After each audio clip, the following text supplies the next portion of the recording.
না করাও এখন বিপদের কারণ। সঠিক কথাগুলো বলতে গেলেও এখন বিপদ আসতেছে, জোরে বলেন ঠিক কিনা?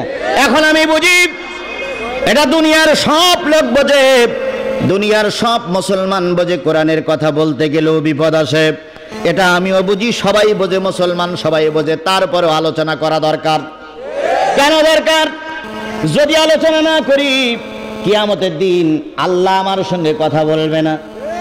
ইন্নাল্লাযীনা ইয়াকতুমুনা মা আনজালাল্লাহু মিনাল কিতাব ওয়া ইয়াশতারুনা বিহি সামানান কলিলা উলাইকা মা ইয়াকুলুনা ফি বুতুনিহিম ইল্লান নার ওয়া লা ইউকাল্লিমুহুমুল্লাহু ইয়াওমাল কিয়ামাতি ওয়া লা ইউযাক্কিহিম ওয়া লাহুম আযাবুন আলীম। ইন্নাল্লাযীনা ইয়াকতুমুনা, নিশ্চয়ই যারা গোপন করে, মা আনজালাল্লাহু মিনাল কিতাব, আসমান থেকে যে কিতাব নাজিল হইল এই কিতাবের কথা জানার পরে যারা গোপন করে। কে বলতেছেন? ইয়াকুলুনা ফি বুতুনিহিম ইল্লান নার, পেটের ভিতরে ওরা যা ঢুকায় আগুন ছাড়া অন্য কিছু ঢুকায় না। তাহলে কোরআন গোপন করে যদি পেট ভর্তি করে খেয়ে যায়, পকেট ভরে টাকা নিয়ে যায়, আমার পকেটে কি ঢুকলো? পেটের ভিতরে কি ঢুকলো? ওয়ালা ইউকাল্লিমুহুমুল্লাহু ইয়াওমাল কিয়ামাতি, কিয়ামতের দিন আমার আল্লাহ ওই সমস্ত লোকদের সঙ্গে কথা বলবে না। ওয়ালা ইউযাক্কিহিম, তাদের পবিত্র করা হবে না। ওয়ালাহুম আযাবুন আলীম, তাদের জন্য রয়েছে কঠিন আযাব। তাহলে এখন দুঃখ বা পরিতাপের বিষয়, মা মসজিদ কমিটির সভাপতি আমার পাশে বসা, আল্লাহ না করুক, আল্লাহ না করুক, আল্লাহ না করুক, ওনাদের মন সন্তুষ্টির জন্য যদি কোরআনের কোনো কথা গোপন করে যায়, কিয়ামতের দিন আল্লাহ যদি আমার দোজখে দেয়, আমার সঙ্গে দোজখে যাবেন কেডা? একটু হাত তোলেন। আজকের মাহফিলে সভাপতিও যাবে, তখন বলবে হুজুর আপনি গোপন করতে গেলেন কেন? ভোগেন আপনি। কথা ঠিক না ঠিক? কথা ঠিক না ঠিক? এই জন্য আমরা কোরআন দিয়ে আলোচনা করতে চাই। মুসলমান কোরআন শুনবে ইনশাআল্লাহ। এখন কোরআন দিয়ে আলোচনা করতে গেলেই যদি কারোর গায়ে পড়ে, বুঝতে হবে ওনারই সমস্যা, আমাদের সমস্যা না। যার গায়ে চুলকানি হয়, চুলকানি বোঝেন? চুলকানি, অ্যালার্জি, অ্যালার্জি যার গায়ে হয়, ইলিশ মাছ খালি অ্যালার্জি বাড়ে না কমে? বাড়ে। এখন তাই বলি কি ইলিশ মাছের দোষ? ইলিশ মাছের দাম সবচেয়ে বেশি না কম? কিন্তু এই বেশি দামি ইলিশ দুই একজন সহ্য করতে পারে না, কারণ তার গায়ে কি? অ্যালার্জি। কোরআনের চাইতে দামি জিনিস আর পৃথিবীতে কিচ্ছু নাই। এই কোরআনের আলোচনাও দুই একজন সহ্য করতে পারে না, কারণ কোরআন বিরোধী অ্যালার্জি ওর ভিতরে ঢুকে পড়েছে। এই জন্য সবাই দামি জিনিস শুনতে চায়, কিন্তু উনি মুখটুক কালো করে হনুমানের মতন হুক। এই জন্য আমরা কিসের আলোচনা করতে চাই? কোরআনের আলোচনা করতে চাই। আসুন আর ওদিকে না যেয়ে আমরা কোন সূরা থেকে আলোচনা, কোন সূরা থেকে তেলাওয়াত করেছি? সূরা বনী ইসরাঈল 15 নম্বর পারার 17 নম্বর সূরা। কোরআন শরীফের কয় নম্বর সূরা? 17 নম্বর সূরা। কোরআন শরীফের কয় নম্বর পারা? 15 নম্বর পারা, সূরা বনী ইসরাঈল। বনী ইসরাঈল একটা বংশ, আমাদের নাম হলো উম্মতে মুহাম্মাদি। আর মুসা আলাইহিস সালামের বংশধর যারা ছিল তাদেরকে কি বলা হতো? বনী ইসরাঈল। ওরা হলো মুসার উত্তরসূরি, আমরা হলাম নবী মুহাম্মাদের উত্তরসূরি। ওরা হলো বনী ইসরাঈল, আমরা হলাম মুসলমান। এই হলো পার্থক্য। এই বনী ইসরাঈল নামে একটা সূরা নাজিল হলো। এই সূরার আয়াত সংখ্যা 111। 111টা আয়াতের ভিতর থেকে আমি আপনাদের সামনে তেলাওয়াত করেছি 76, 77, 78, 79, 80। তাহলে কটা হলো? 5টা। 76, 77, 78, 79, 80 কয়টা হলো? 5টা। এই 5টা আয়াতের পরে ভিত্তি করে নির্ধারিত সময় কথা শেষ করব ইনশাআল্লাহ। আল্লাহ বলতেছেন, সুন্নাতামান ক্বাদ আরসালনা ক্বাবলাকা মির রুসুলিনা ওয়ালা তাজিদু লিসুন্নাতিনা তাহবিলা।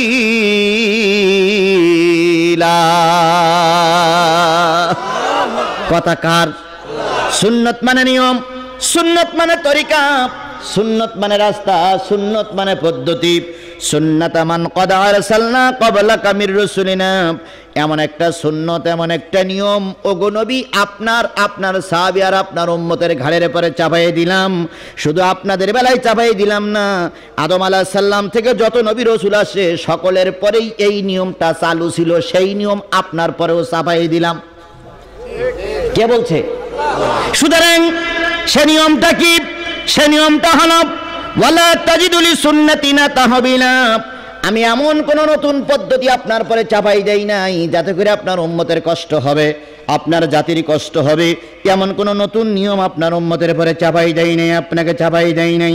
সুতরাং আমি আপনার পরে বলতেছি আকিমুস সালাহ, নামাজ কায়েম করো, লিদুলুকিশ শামসি ইলা গাসাকিল লাইলে, যখন সূর্য ঢলে পড়বে সেখান থেকে রাত পর্যন্ত নামাজ পড়তেই থাকো। কথাকার তাহলে আল্লাহ বলে দিলেন এমন একটা নিয়ম আমি চালু করে দিয়েছি যে নিয়ম আদম আলাইহিস সালাম থেকে সব নবীদের বেলায় ছিল, সেটা হলো নামাজ।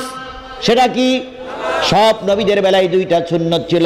এক নম্বর সুন্নত হলো কোন নবী দাড়ি কাটেনি, কোন নবী দাড়ি কাটি নাই, দাড়ি রাখা সকল নবীদের সুন্নত। দুই নম্বর কোন নবী বেনামাজি ছিল না, কোন নবী কি ছিল না? বেনামাজি ছিল না। সুতরাং আজকের সমাজে কেউ যদি পীর বলে দাবি করে আর ওই পীরের মুখে যদি দাড়ি না থাকে আর ওই পীর যদি নামাজি না হয়, বুঝতে হবে পীর না, ওটা হলো ইবলিস, শয়তান। এরকম মুখে দাড়ি নাই, নামাজ পড়ে না, এরকম পীর আমাদের সমাজে আছে না নাই? জোরে বলেন আছে না নাই? ওরা কি পীর? না, মারফতি পীর। কি পীর? মারফতি পীর।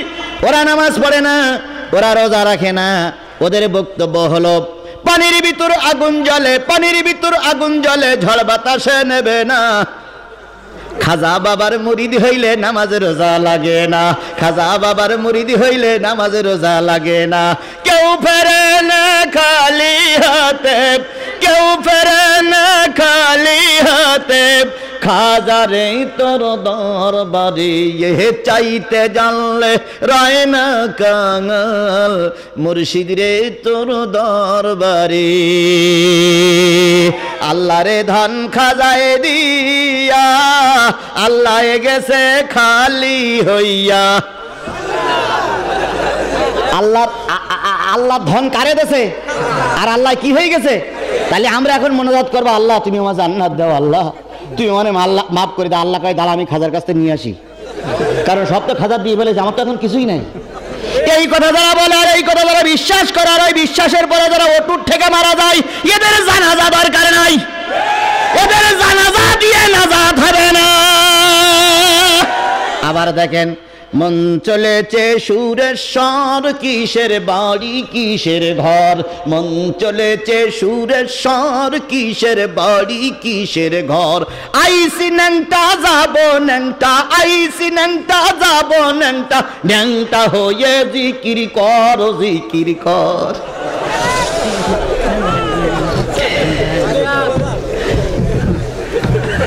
কি খারাপ লাগতেছে নাই বাবারা? বুঝছো সেটা?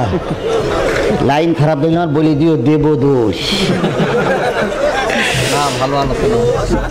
মন চলেছে সুরেশ্বর, কিসের বাড়ি কিসের ঘর, আইসি ন্যাংটা যাব ন্যাংটা, ন্যাংটা হয়ে জিকির কর, জিকির কর। তাহলে বলতে চাচ্ছি আমি ন্যাংটা হয়ে আসছিলাম, ন্যাংটা হয়ে থাকবো, জীবনে কাপড় পারবো না। ওরে বিয়াদব, তাই যদি হয় তুই যখন দুনিয়া আসছিলি গালে তো দাঁত ছিল না, তোর গালে এখন দাঁত কেন? দাঁত ভাঙ আগে। কথা ঠিক না বে ঠিক? সুতরাং আল্লাহর বিধান যারা মানে না, নামাজ যারা পড়ে না, নামাজের পাবন্দি যারা করে না, সুন্নতের পাবন্দি যারা করে না, তারা যত বড় বুজুর্গ হোক না, পীর নামের শয়তান। হারাইলাম ধন মানিকি রতন, আর কি ফিরে পাবো তোমার। তুমি আমার দয়াল বাবা, তুমি আমার কিবলা কাবা, তুমি আমার দয়াল বাবা, তুমি আমার কিবলা কাবা, তুমি বিনা আছে কে বাবা ধমেরে দুনিয়ায়, তুমি বিনা আছে কে বাবা ধমেরে দুনিয়ায়।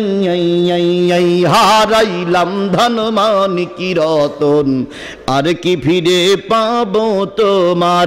আমি কথাটা এই জন্য বলছি, যেই পীর সাহেবের মুখে দাঁড়িয়ে নাই ও পীর হতে পারে না, কারণ কোন নবী দাড়ি শূন্য ছিল না, এমন কোন নবী নাই।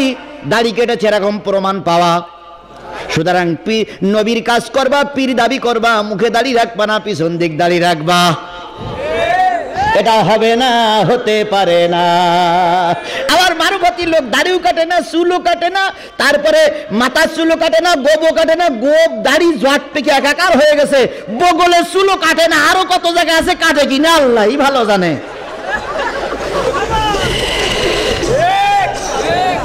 এনারা কোন পীর? ভণ্ড পীর, মারফতি পীর। এই পীর ইসলাম সমর্থন করে না, জোরে বলেন ঠিক কিনা? সুতরাং যাদের মুখে দাড়ি নাই, যারা নামাজি নয়, আল্লাহ পাক তাদের কবুল করবে না। আল্লাহ রাব্বুল আলামিন তাই বললেন, নবী ভালো করে শোনো, এমন একটা সুন্নাত, এমন একটা নিয়ম তোমার উপরে চাপিয়ে দিলাম, যেই সুন্নাত আদম আলাইহিস সালামের বেলায় ছিল, মুসা আলাইহিস সালামের বেলায় ছিল, ইব্রাহিম খলিলুল্লাহর বেলায় ছিল, হযরত ঈসা রুহুল্লাহর বেলায় ছিল, দাউদ আলাইহিস সালামের বেলায় ছিল, সেটা হলো নামাজ। সেটা কি? জোরে বলেন, আরো জোরে বলেন। যেই ব্যক্তি নামাজ পড়ে না, সেই ব্যক্তি জান্নাত পাবে না। 4টে দোষের কারণে মানুষ জাহান্নামে যাবে, তার ভিতরে পয়লা নম্বর দোষ কলু লাম নাকু মিনাল মুসাল্লিন। যারা নামাজ পড়বে না তারা জান্নাতে যেতে পারবে না। ওরে যত বড় নেতা হও, যত বড় ক্ষমতাশীল দল, যত বড় ক্ষমতাশীল পাওয়ারওয়ালা নেতা হও না কেন, যতই তোমার হাতে ক্ষমতা ঘটাক না কেন, তুমি বেনামাজি, আমার আল্লাহ বলে দিল তুমি দোজখী। এখন আল্লাহ যদি বলে দোজখী, কোন পীর সাহেব জান্নাত দেখাতে পারবে? কোন হুজুর জান্নাত দেখাতে পারবে? তবে হ্যাঁ, আমাদের সমাজে একদল হুজুর আছে, টাকা পালি কাঠিয়ে যায়, টাকা পাইলেই কাঠিয়ে হয়। দেখা গেল যে সারা জীবন ইসলামের বিরোধিতা করেছে, নাফরমানি করেছে, নামাজ পড়েনি, হুজুরির পকেটে যদি 5000 টাকা দেওয়া হয়, এমন দোয়া করে ওর ভেস্তের ভিতরে ঢুকোই দেতাই বাড়ি আসে। এরকম হুজুর আমাদের সমাজে, জোরে বলেন, এরকম হুজুর আমাদের সমাজে। বেনামাজি একক তো নামাজ পড়ে না। এখন ছেলে একটু টাকাওয়ালা, তো যে হুজুর যাওয়ার পরে বলতেছে, হুজুর আমার আব্বা নামাজ পড়তো না, হুজুর একটু সুদের কারবার করতে, হুজুর এখন আপনি একটু দোয়া করে দেন, আমার আব্বা যেন জান্নাতে যায়, এই 5000 টাকা আপনার দিলাম। হুজুর একটুখানি গুনি দেখে যে 5000 5 কান হলদে নোট, এই যে। হুজুর তখন দোয়া করতে শুরু করেছে, আল্লাহ চলার পথে উল্টো পাল্টা হতেই পারে, আল্লাহ তবু তো তোমার বান্দা, মেহেরবানি করে জান্নাত দিয়ে দিয়া। বেহেশত থেকে দোজখ, দোজখ থেকে বেহেশত, বেহেশত থেকে মিজান, মিজান থেকে পুলসিরাত, পুলসিরাত থেকে কবর, কবর থেকে হাসর, হাসর থেকে কলরুয়া, কলরুয়াতে ঝাউডাঙ্গা, ঝাউডাঙ্গা থেকে বাগেরহাট, বাগেরহাট থেকে খুলনা, খুলনা থেকে ঢাকা, ঢাকার থেকে বগুড়া, বগুড়ার থেকে জান্নাত, জান্নাত থেকে জাহান্নাম। দোয়া করতেই থাকে। দুই একজন সহ্য করতে না পেরে মাঝখান থেকে উঠে বলে, লা ইলাহা ইল্লাল্লাহু মুহাম্মাদুর রাসূলুল্লাহ। হুজুর তুমি 5000 টাকা পেয়েছো, দোয়ার মাত্রা বাড়াই দিয়েছো, আমার দুগুণ জিলিপি দেয় কিনা তার ঠিক নেই, তুমি দোয়া করতে থাকে, আমি চলে গেলাম। খালি টাকা পাইলে দোয়ার মাত্রা বাড়ে, এরকম হুজুর আমাদের সমাজে আছে না নাই? জোরে বলেন, আছে না নাই? অথচ গরিব মানুষের জন্য যখন দোয়া হয়, দোয়ার মাত্রা কমে যায়, 3 কথায় দোয়া শেষ করে দেয়। অথচ আমার আল্লাহ বলেন, ইন্নামা আকরামাকুম ইনদাল্লাহি আতকাকুম, তোমাদের ভিতর থেকে ওই ব্যক্তির মর্যাদা আমি আল্লাহ আমার কাছে বেশি, যেই ব্যক্তি আমারে বেশি ভয় পায়। সুতরাং কোন বেনামাজি জান্নাতে যাবে? কোন বেনামাজি জান্নাতে যাবে? সূরা মুদ্দাসির 41, 42, 43, 44, 45 নম্বর আয়াত, 5টা আয়াতের ভিতরে বললেন, ক্বালু লাম নাকু মিনাল মুসাল্লিন ওয়া লাম নাকু নুতিমুল মিসকিন ওয়া কুননা নাখুদু মাল খায়দিন ওয়া কুননা নুকাদ্দিবু বিয়াউমিদ্দিন। ভালো করে শোনো মুসলমান, 4টে দোষ যাদের ভিতরে থাকবে তারা জাহান্নামে ছাড়া জান্নাতে যেতে পারবে না। পয়লা দোষ যারা বেনামাজি তারা জান্নাতে যেতে পারবে না। 2 নম্বর দোষ যারা ইতিমের মাল খাবে তারা জান্নাতে যেতে পারবে না। 3 নম্বরে যারা কোরআন হাদিসের বিরোধিতা করবে তারা জান্নাতে যেতে পারবে না। 4 নম্বরে যারা আখিরাত পরকাল অস্বীকার করবে তারা জীবনেও জান্নাতে যেতে পারবে না। কোন সূরা? মুদ্দাসির। কত নম্বর আয়াত? 41, 42, 43, 44, 45, 5টা আয়াত বাড়ি যেই পড়ি নিয়েন। আমার পরে রাগ করেন না ভাই, আমার মেরেন না ভাই, কারণ আমি মারলে আমার বাচ্চাগুলো পথের প্রতীক এতিম হবে। আমায় মারলে আমার মা তোমাদের জন্য দোয়া করবে, আর মায়ের দোয়া, স্ত্রীর দোয়া আল্লাহর দরবারে কবুল হবে। যদি কেউ কারোর কোল খালি করে থাকো, তুমিও লিখে রাখো, একদিন তোমারও কোল খালি হবে, দুনিয়ার কোনো লোক দোয়া করে বাঁচাইতে পারবে না।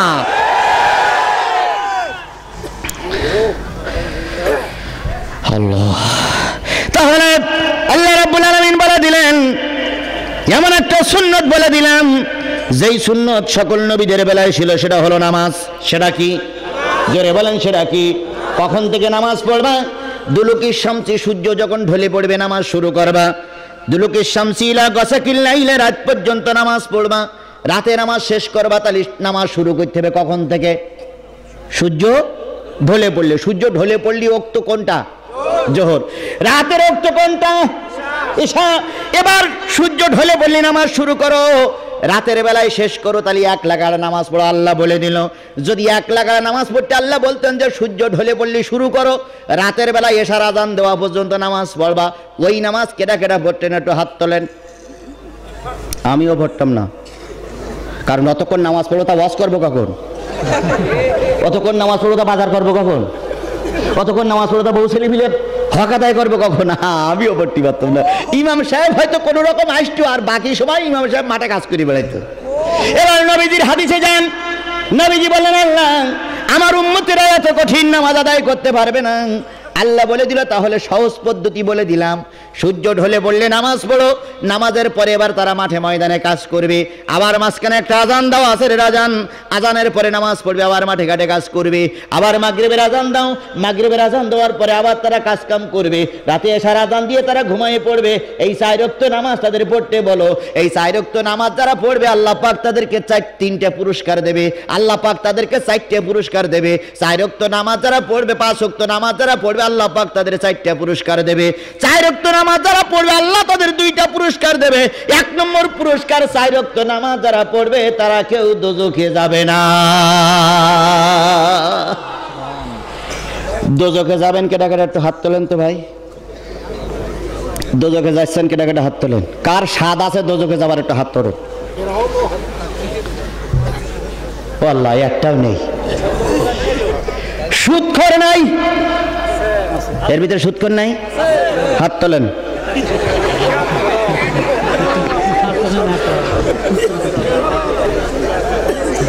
আল্লাহ, হাত তোলে না কেন? সুদখোর সমাজের সব জায়গায় কম বেশি আছে না নাই? অথচ সুদখোরের এখন হাত তোলবে না, কারণ যদি সুদখোর হাত তোলে কি করবে? সবাই জেনে যাবে এটা সুদখোরের বাচ্চা। এই জন্য সুদখোর সুদ খাই ঠিকই, জানে ওটা অন্যায়, তারপরে খাইতেও থাকে। সমাজে যারা ওই কালো কালো পশু যারা চড়িয়ে বেড়ায় রাস্তায়, এদেরকে আপনাদের ভাষায় কি বলে? না, ওই যারা চড়ায় মেথুর। আচ্ছা, মেথুরই হলো। আর আমাদের ভাষায় বলে হলো কাওরা। এখন ওই এক সমাজে এক কাওরার 40টা ওই বুনো জানোয়ার আছে। এখন হঠাৎ করে ওই দলের ভিতরে মড়ক লেগেছে। কি লেগেছে? মড়ক লেগেছে। 5 কাঠা জমি লিখে রাখেন, বলে দিচ্ছি আরো 500 টাকা। ওইটা তো লিখে রাখেন, নাম ঠিকানা দিকে দেন, আমি বলে দিচ্ছি। কি নাম জানো? মোহাম্মদ গহের আলী। ও, মোহাম্মদ গহের আলী। আপনার আব্বা? মাশাআল্লাহ, মসজিদ কমিটির সভাপতি, ওনার আব্বা মোহাম্মদ গহের আলী। ওই যে মুরব্বী খুব কষ্ট করে আসছে, উনি আজকের মসজিদের জন্য 5 কাঠা 5 কাঠা জায়গা, 7 শতকের একটু বেশি, 5 কাঠা জায়গার 500 টাকা দান করেছেন। আল্লাহ ওনার কবুল করুক, সকলে বলুন আমিন। এখন বয়স হয়ে গেছে, আল্লাহ পাক এই দান দিয়ে যে মৃত্যুবরণ করবে, আল্লাহ যেন ওনার ওই জমির ওসিলায় জান্নাতের মেহমান বানায় দেয়। আমার ভাইয়েরা, তাহলে যিনি ওই কি বলে কালো পশু লালন পালন করেন, ওর ভাষায় কি বলে? কাওরা। আমাদের ভাষায় কাওরা।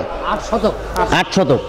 হ্যাঁ, 5 কাঠা 8 শতক। 8 শতক, জি 8 শতক। আচ্ছা হলো, এই কাওরার কতগুলো জীব ছিল? 40টা। কত? হঠাৎ করে একদিন ঘুম থেকে জেগে দেখে যে মড়ক লেগে 10টা মারা গেছে। তখন বলতেছে, ভগবান তোর এত ইবাদত বন্দেগী করি, এত তোর ডাকাডাকি করি, আর আমার ঘরে মড়ক লেগলো তুই দেখতে পালি না ভগবান? তো তোর ডেকে লাভ কি? তা ভগবান আজকে আবার তোর শেষ অনুরোধ করতেছি, ভগবান তোর কালকে পুজো দেবো, তুই অন্তত যেন মড়ক বন্ধ করে দিস। পরের দিন দেখা গেল আরো 10টা নাই। চিন্তা করলো, ভগবান আমারও জীবির হেফাজত করতে পারলো না, এভাবে কান্নাকাটি করে, কাউরার কাউরানি, স্ত্রী আর স্বামী দুইজন কান্নাকাটি করে। হঠাৎ করে মরতে মরতে 5টা আছে আর সব শেষ, দুইজনের ঘুম বন্ধ। হঠাৎ করে রাতে ঘুম হয় না, দুইজন জেগে আছে। দূর থেকে মসজিদে আজান ভেসে আসতেছে, আসসালাতু খায়রুম মিনান নাওম,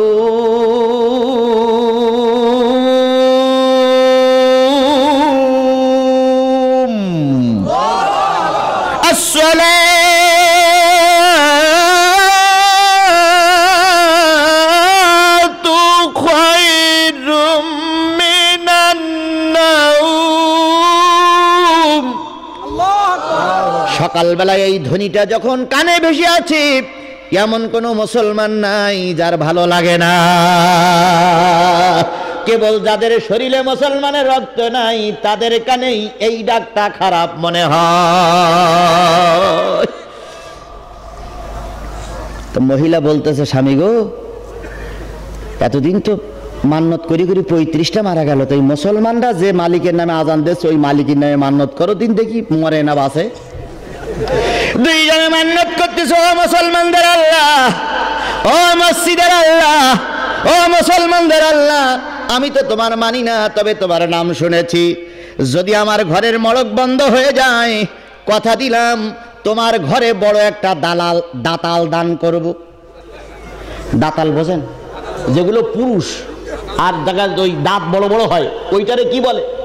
যদি আজকে মড়ক বন্ধ হয় দাতাল দেব। সকালবেলা দুইজন যেয়ে দেখে আজকে আর মড়ক লাগেনি, দুজন খুশি। আবার বাড়তে শুরু হলো, বাড়তে বাড়তে আবার কখন জানি 100 পৌঁছে গেছে, কিন্তু মান্যতের কথা ওর মনে নাই। হঠাৎ করে একদিন রাত্রি স্বপ্ন দেখতেছে, এই তুই না আল্লাহর ঘরে দাতাল দিস চাইলি, তা দিস না কেন? কয় আমার তাই মনে আছে, মনে নেই মুসলমানের আল্লাহ, তোমার এখনো মনে আছে? পরের দিন শুক্রবার, বুঝানোর জন্য বলতেছি, পরের দিন শুক্রবার বিরাট বড় এক দাতালের গলায় দড়ি বেঁধে ওই দাতালটা টানতে টানতে টানতে টানতে মসজিদের কাছে নিয়ে গেছে। শুক্রবার সব নামাজ পড়তেছে, যখন বলেন তো দেখি, শুক্রবারে হুজুর যখন ওয়াজ করে, সবাই যখন বসে থাকে খুতবার সময়, বলুন তো মুসল্লি যারা বসে থাকে তারা কোন দিক ফিরে বসে থাকে? আর হুজুর যখন খুতবা দেয়, যখন কোন দিক ফিরে খুতবা দেয়? হুজুর একটা পূর্ব দিক ফিরে আর সব পশ্চিম দিক ফিরে বসে আছে। এইবার এই দাতালওয়ালা কাউরা এইবার যেই বলছে, হুজুর, ও হুজুর, হুজুর, এই হুজুর, এইটা দিয়ে গেলাম। হুজুর কাছে কি? কয় দান করে গেলাম। হুজুর কাছে আল্লাহ, এটা কি করবো? কয় তা জানি না, মান্নত করিলাম, দান করে দিলাম। হুজুর বলতে মাঝ জানা ধর, মসজিদের সামনে বেন্দিলাকে ধর। ধরার পরে বলতেছে, কি ঘটনা? কয় হুজুর, আমি মান্নত করেছিলাম, ভগবানের কাছে বলিলাম, এর কাছে বলিলাম, কোনো জায়গায় লাভ হয়নি, তাই আমি আল্লাহর কাছে বলে ফল পাইছে, একটা দাতাল দিয়ে গেলাম, নেবা কি না নেবা ওটা তোমাদের ব্যাপার। লোকটি চলে গেল। হুজুর মসজিদের মুসল্লিদের নিয়ে বসে বলতেছে, এই দাতাল বিক্রি করা পয়সা কি করা যায়? একজন বলতে, হুজুর পায়খানা ঘর করেন। হুজুর বলতে, বেয়াদব, ওই দাতাল বিক্রি করা পয়সা দিয়ে তুই পায়খানা ঘর করিস, সেখানে পায়খানা করবি? কয় হুজুর তাহলে মসজিদের সিঁড়ি করা যায়? হবে না। কি করা যায়? কয় নেবাই যাবে না। মসজিদের এক কোণায় চুপ করে এক লোক মাথা নিচু করে বসে বলতেছে, হুজুর জানেন ওর দাম কত? তাহলে কত? কয় 20,000-এর উপরে। যদি আপনারা না নেন আমারে দেন, আমি বাড়ি নিয়ে যাই। হুজুর তখন বলতেছে, ও আল্লাহ, কেউ নিল না, অনিচ্ছা আসছে, ঘটনা কি? মসেন তখন কানে কানে বলতেছে, হুজুর তাতরা গ্রামের বড় সুদখোর হইল হইল, এই জন্য সুদির পয়সা যে খায় সে জানোয়ার বিক্রি করা পয়সাও নিতে পারে। কথাটা কি বোঝাতে পেরেছি আমি? অনেকেই মনে করছিলেন যে কোন দিকে যাচ্ছে, কিন্তু আমার একটা উদ্দেশ্য ছিল, এই জন্য সুদ খাওয়া হারাম। সুদের 36টা 72টা গোনা আছে, তার ভিতরে ছোট যে গোনা সেটা হলো মায়ের সঙ্গে জেনা করা, মায়ের সঙ্গে বেবিচার করা। মায়ের সঙ্গে কম করলে যে গোনা হবে সুদেরই সবচেয়ে ছোট। ছোট গোনা ওইটা। আর সবচেয়ে বড় গোনা হলো আল্লাহর সঙ্গে যুদ্ধ ঘোষণা করা। আমি বলেছিলাম যারা সুদ করে তারা হাত তোলেন, হাত যখন উঠান নাই দয়া করে সকলের কাছে দাবি করতেছি আমি গুনাহগার মুসাফের মানুষ, বহু দূর থেকে আপনাদের মাঝে এসেছি, সকলের কাছে করজোড়ে অনুরোধ করে গেলাম যদি কেউ সুদের কারবারের সঙ্গে জড়িত থাকেন আজকের থেকে তওবা করে ফিরে আসুন। সুদ খাইতে খাইতে মারা যাবেন, যদি 190টা গরু জবাই করে আপনার খানা দেওয়া হয়, আর যদি বাংলাদেশের সব পীর বুজুর্গরাও যদি দোয়া করে, যদি সুদের পয়সা আপনার পকেটে থেকে থাকে, আপনি সুদের পয়সার কারবার করে থাকেন, আপনি লিখে রাখেন আল্লাহ আপনারে মাফ করবে না। তাহলে বলতেছিলাম 4 ওয়াক্ত নামাজ যারা পড়বে আল্লাহ পাক তাদের কয়টা পুরস্কার দেবে? 2টা। জোরে বলেন কয়টা? 1 নম্বর পুরস্কারে যারা নামাজি, 1 নম্বর পুরস্কার যারা নামাজি তারা দোজখে যাবে না। 2 নম্বর পুরস্কারে যারা নামাজি তারা মৃত্যুর পরে হবে আল্লাহর জান্নাতি।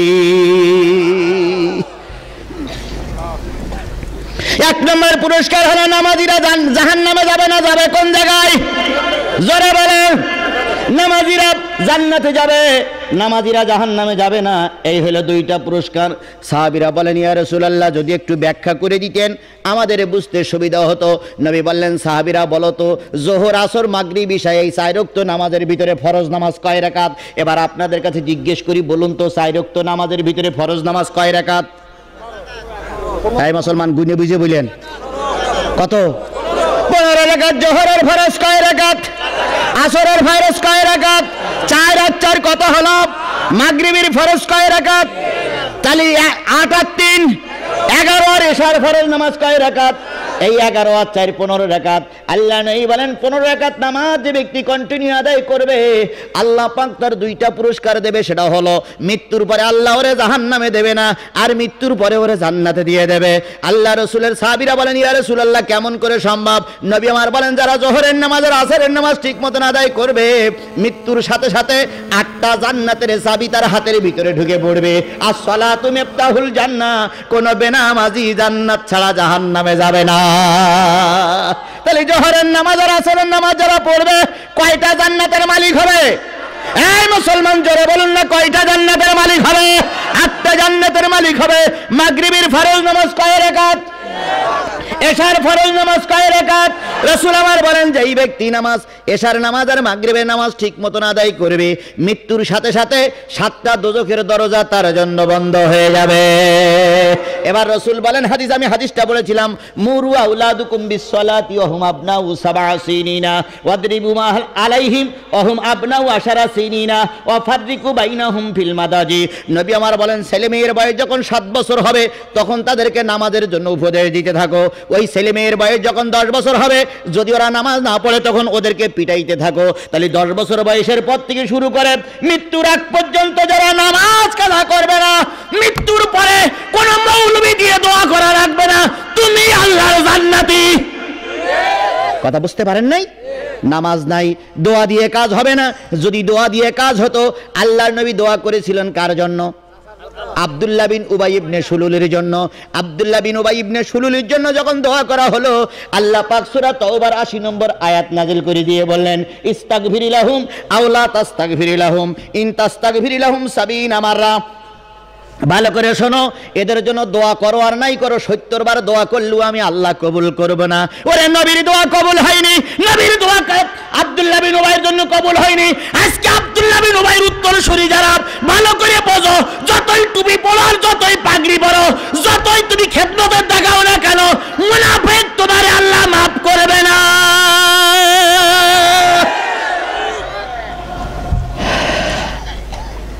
খারাপ লাগতেছে, কিচ্ছু করার নেই।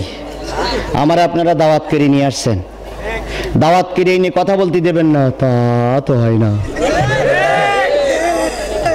সুতরাং দাওয়াত করে নিয়ে আসছেন, আমি আমার কোরআন থেকে হাদিস থেকে আমি আমার ব্যক্তিগত পক্ষ থেকে যুক্তি দিয়ে কথা বলতেছি। যদি আল্লাহ হেদায়েত নসিব করে আজকেই হেদায়েত হবে, আর যদি হেদায়েত না হয় বুঝতে হবে কপাল পড়া। কারণ রসুলের দাওয়াতে অনেকের কালেমাওয়ালা হতে পারিনি, রসুলের দাওয়াত কাজে লাগেনি। আর আমি আজিজুল আমার দাওয়াত কাজে লাগবে, সব জায়গায় কাজে লাগবে না, কিছু লোক ঘাল বাদাই ঠেলবেই। কালকে সকালবেলা ফজরের নামাজে ডাকবেন, ভাই চলো নামাজ পড়তে যাই, হুজুর তো নামাজের কথা বলে এলো। কয় হুজুরের কত রকম বলে, বাধ্য হুজুরির কথা আছে না? আমার ভাই তাহলে 4 ওয়াক্ত নামাজ পড়লে কয়টা পুরস্কার পাওয়া গেল? নামাজ মোট কয় ওয়াক্ত? তাহলে বাকি আছে কয় ওয়াক্ত? সেই ওয়াক্তের নাম কি? ওয়া কুরআনাল ফাজর, ইন্না কুরআনাল ফাজরি কানা মাশহুদা। আর ফজরের কোরআন তেলাওয়াত কে বলছে? আর ফজরের কোরআন তেলাওয়াত, নিশ্চয়ই ফজরের কোরআন তেলাওয়াত তোমাদের জন্য সাক্ষীতে পরিণত হয়ে যাবে। এবার আল্লাহ বলেন ফজরের নামাজ পড়ো। ফজরের ফরজ নামাজ কয় রাকাত? আল্লাহ নবী বলেন এই 2 রাকাত নামাজ যারা কন্টিনিউ আদায় করবে আল্লাহ পাক তাদের 2টা পুরস্কার দেবে। 1 নম্বর পুরস্কার, তাদের কবরে আযাব হবে না। 2 নম্বর পুরস্কার, ফজরের নামাজ যারা আদায় করবে মরার সময় বেঈমান হয়ে মারা যাবে না, নিশ্চয়ই তারা ঈমান নিয়ে মরবে। সুতরাং সকলের কাছে দাবি করি জীবনের সবচেয়ে কঠিন নামাজ হলো ফজরের নামাজ, আর সবচেয়ে কঠিন জায়গা হলো কবর। যারা ফজরের নামাজ আদায় করবে তাদের কবরের আযাব মাফ। এবার আমি সকলের কাছে অনুরোধ করতে চাই, জানতে চাই কবরের আযাব মাফ হোক, এটা কি আপনারা চান? যদি চান তাহলে আগামীকাল থেকে ফজরের নামাজ কাজা করা যাবে। আগামীকাল থেকে ফজরের নামাজ কাজা করা যাবে। তাহলে 5 ওয়াক্ত নামাজে জাহান্নাম বন্ধ হলো, 5 ওয়াক্ত নামাজে জান্নাতের চাবি পাওয়া গেল, 5 ওয়াক্ত নামাজে কবরের আযাব মাফ হলো, 5 ওয়াক্ত নামাজে ঈমান নিয়ে মৃত্যুবরণ করলাম। ওই 5 ওয়াক্ত নামাজ পড়তে কি আমরা রাজি আছি? কারা কারা রাজি আছে একটু হাল্লারে দেখাই। আল্লাহ আজকের আলোচনায় আমরা ওয়াদা করতেছি আল্লাহ আমরা বেনামাজি হব না, আমরা নামাজি হব। আল্লাহ তাআলা হেদায়েত আমার কাছে নাই, হেদায়েত তোমার হাতে। আল্লাহ আমি তোমার বান্দাদেরকে তোমার কাছে তুলে দিলাম। আল্লাহ তুমি মেহেরবানি করে আমাদের সবাইকে হেদায়েত দান করে দাও। হাত নামান। আমাদের সমাজে কিছু লোক আছে সারা জীবন নামাজ পড়ে না, বুড়ো হয়ে গেলে নামাজ পড়ে, এরকম লোক আছে না নাই? পরে আমাদেরও তো দ্বিমত নেই, কিন্তু যৌবন বয়সের ইবাদতটা আল্লাহর দরবারে বেশি, আল্লাহর দরবারে বেশি। এই জন্য যৌবন বয়সে ইবাদত করবেন। বুড়ো বয়সে হিন্দুরা যদি নারায়ণ বলে, নারায়ণ বলতে যেই বলে নারাবণ নারাবণ, কারণ গালে দাঁত থাকে না, তখন নারায়ণের জায়গায় নারাবণ হয়ে যায়। আর মুসলমানেরা যারা গালে দাঁত থাকে না তারা সামি আল্লাহ হলে বলে হবে না। তার মানে গালে দাঁত না থাকলে ভালো ইবাদত করা যায় না। 1 ওয়াক্ত নামাজ পড়তে গেলে আর 1 ওয়াক্ত বেঁধে যায়, পেশাব করে কাপড় ঠিক রাখা যায় না। এই জন্য মুসলমানেরা যৌবন বয়সে নামাজ পড়ো।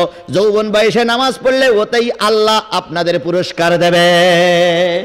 আমাদের দেশে নোয়াখালী হুজুর, কুমিল্লার হুজুররা এই দেশে সর্বপ্রথম মসজিদ মাদ্রাসা কায়েম করেছিল। কথাটা ঠিক না বেঠিক? আমাদের দেশে কিন্তু আমরা যতটুকু বুঝতাম নোয়াখালী কুমিল্লার লোকেরাই সে বেশি এদেশে ইসলাম প্রচার করেছে, ধর্ম প্রতিষ্ঠান করেছে, আলিয়া মাদ্রাসা করেছে, তারপর হাফেজি মাদ্রাসা করেছে, পাঞ্জেগানা করেছে, এর সব নোয়াখালী কুমিল্লার লোক। এখন নোয়াখালী কুমিল্লার এক হুজুর এসে এক জায়গায় মসজিদ তৈরি করেছে, মসজিদ তৈরি করে মহল্লা সবাইকে নামাজি বানাইছে। 1 লোক নামাজ পড়ে না, বাকি আছে কয় লোক? তো 1 লোকটার জন্য হুজুর বলিয়েছে যে কোনো বেনামাজির বাড়ি আমি দাওয়াত খাবো না, যা খাবো নামাজি লোকের বাড়ি। এরকম হুজুর কিন্তু এখন আর পাওয়া যায় না। মাছের মাথার মুরগির রান দিলি ও সুদখোর কি ঘুষখোর ও দেখার সময় নেই, শুধু হাপুস হাপুস হাপুস খাইতেই থাকে। আল্লাহর বান্দা নিয়ত করেছে কোনো বেনামাজির বাড়ি খাবা না। এখন যে লোক বেনামাজি ওই লোকটার স্ত্রী নামাজি। এরকম লোক আছে না, যে বেটা নামাজ পড়ে না মহিলা নামাজ পড়ে, আবার মহিলা নামাজ পড়ে না বেটা নামাজ পড়ে, এরকম আছে না? এখন মহিলা নামাজ পড়ে বেটা নামাজ পড়ে না। তো একদিন শেষ রাত্রি বলতেছে শোনো, এই যে হুজুরটা কুমিল্লার থেকে এসেছে, এই হুজুরটা সবাই বাড়ি দাওয়াত খেয়ে বেড়ায়, কিন্তু আমাদের বাড়ি একটু দাওয়াত খেতে আসেন, আমার মনটা খুঁতখুত খুঁতখুত খুঁতখুত করে, তুমি একটু হুজুরের দাওয়াত করবা? কয় না, ও হুজুর বেনামাজির বাড়ি খাবে না, আমি নামাজও পড়বো না, ও হুজুরের দাওয়াতও করতে পারবো না। তুমি একটু নামাজ পড়লেই তো চলে, সবাই পড়ে তুমি পড়ো না কেন? তাই আমি আল্লাহ তাই ভয় পাই না, হুজুরির ভয় পাবো। এরকম লোক আমাদের সমাজে আছে না নাই? আছে না নাই? আছে না নাই? এরকম লোক আমাদের সমাজে অনেকেই আছে। এখন ওই মহিলার পিড়াপিড়িতে একদিন দিয়ে আসরের নামাজের পরে যে বলে, হুজুর হুজুর। কে? আব্দুর রহমান। কি খবর? কয় হুজুর আজকে রাত্রিতে আপনার আমার বাড়ি দাওয়াত। তুমি তো দাওয়াত করবারে বাপু, তুমি নামাজ পড়ো? কয় হুজুর নামাজ ধরিস। নামাজ কি করিছে? নামাজ কি ধরতে হয় না পড়তে হয়? কিন্তু ও নামাজ কি করিছে? ধরিস। এখন হুজুর চিন্তা করলো, তা মনে হয় হলু হতে পারে। তো হুজুর বলতে কয়েক তো ধরিস? কয় হুজুর যে কয়েক তো ধরার দরকার সেই কয়েক তো ধরিস। ওয়াও কি চালাক, চালাকের বাচ্চা চালাক। তো হুজুর মনে করলে তাহলে হতেই পারে, আচ্ছা ঠিক আছে রাতের বেলায় তোমার বাড়ি দাওয়াত কবুল করলাম, তবে ভালো করে বুঝে রেখো যদি নামাজ না পড়ো তাহলে বলো না হুজুর আমি নামাজ ধরিস। এখন মুরগির রান মাছের মাথা টাথা সব কমপ্লিট করে রেখেছে। হুজুর এশার নামাজ পড়ি, আগে ছিল হারিকেন হাতে করে নাগরা জুতো পাইতে আস্তে আস্তে যাই বলছে আব্দুর রহমান বাড়ি আসো, আব্দুর রহমান বাড়ি আসো, আব্দুর রহমান বাড়ি। কে হুজুর? আসছেন আসেন আসেন আসেন আসেন হুজুর আপনার জন্য সেই কখন থেকে তসবি নিয়ে বসে আছি হুজুর। দেখবেন জীবনে কোনোদিন নামাজ পড়ে না, মাঝে মাঝে তসবি ধরে। জীবনে কোনোদিন টুপি মাথায় দেয় না, মাঝে মাঝে টুপি পরে। জীবনে কোনোদিন রুমাল পরে না, মাঝে মাঝে রুমাল পরে। জোরে বলে ঠিক কিনা? এখন ইয়াও এক ধোকাবাজ। হুজুর আসেন, হুজুর আসেন। তো হুজুর আস্তে আস্তে করে যেই বসে বলতেছে আব্দুর রহমান তোমার তো কোনোদিন মসজিদই দেখি না, তা তুমি নামাজকে আসলে ধরিস? কয় হুজুর ধরিস। কয় তাহলে বলো দিন ফজরের ফরজ নামাজ কয় রাকাত? ও তখন মাথা চুল করছে আর বলতেছে আল্লাহ জীবনে তো কোনোদিন নামাজ পড়িনি, আর ধরবে না ধরবে সেই সকালবেলা নামাজ ধরিস। ও তো আমি জীবনেও কোনোদিন পড়িনি। মাগরিবের নামাজ টামাজ হলে, শুক্রবারের নামাজ টামাজ হলে না কোনো রকম বলা দিত, কিন্তু ধরিছে সেই সকালবেলার নামাজ। ও আমি জীবনেও আর স্ত্রী কোনোদিন তুলে দিতে পারি না, আর আজকে বলবো কি করে? এখন ও তো বলতে পারতেছে না। বলো বলো ফজরের নামাজ বলো কয় রাকাত ফরজ বলো বলো। স্ত্রী তখন জানলার কাছে এসে বলতেছে আমার দিক তাকাও। কি?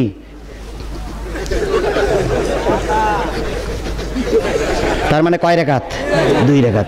ও চিন্তা করলে আল্লাহ ফজরের ফরজ নামাজে কয় রাকাত হয় বুঝতে পারলাম না। স্ত্রী বলে গেল তো 2 হাত।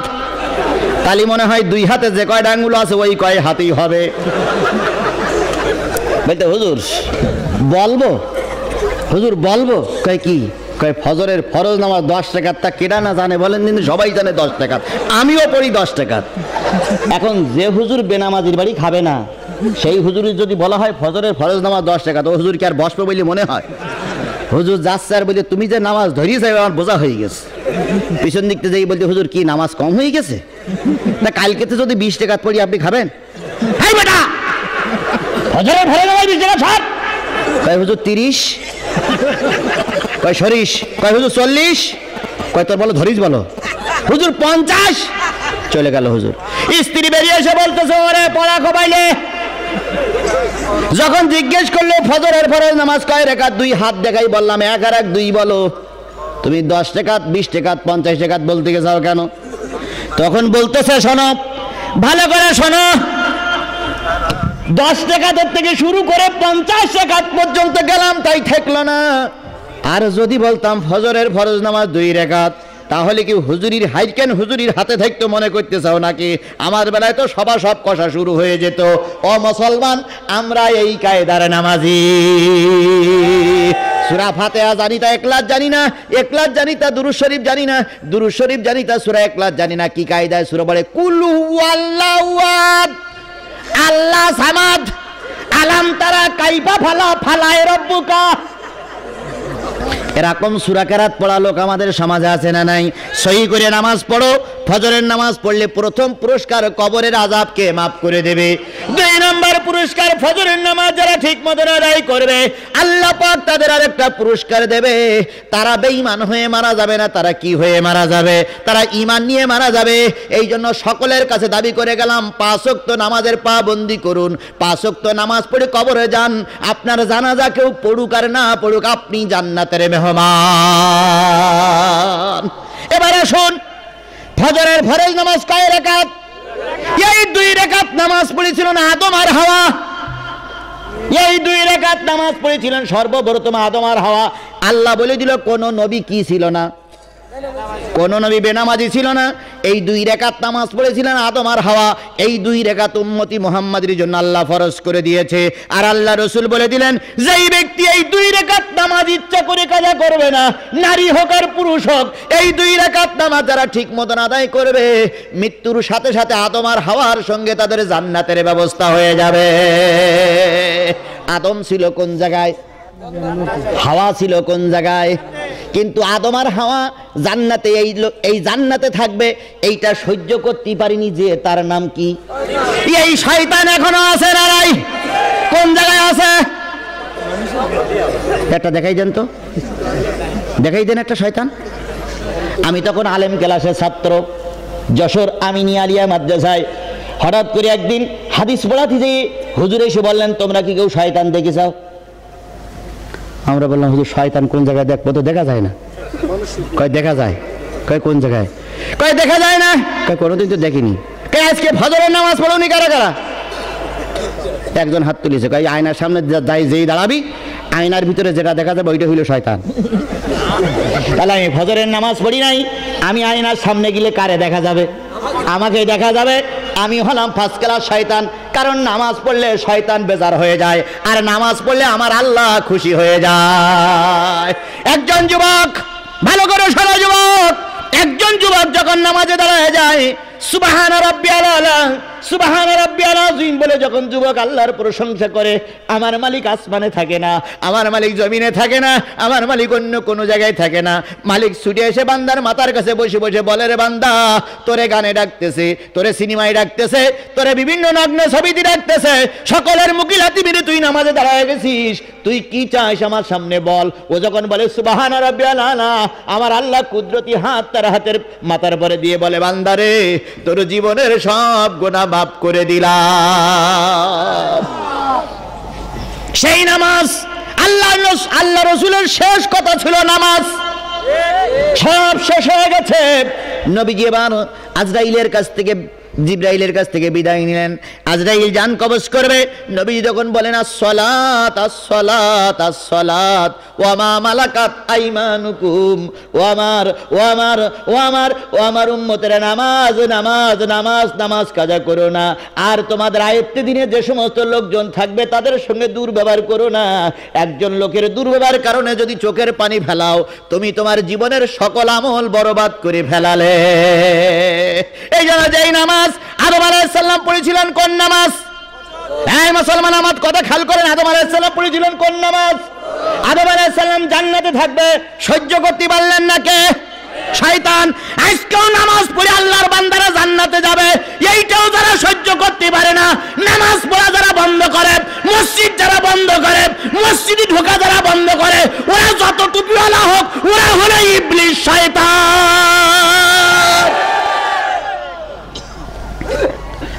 আর এই কথা বললি যদি কারোর মন খারাপ হয়, আমার কিচ্ছু করার নেই, কারণ শয়তান কখনো নামাজ সহ্য করতে পারে না।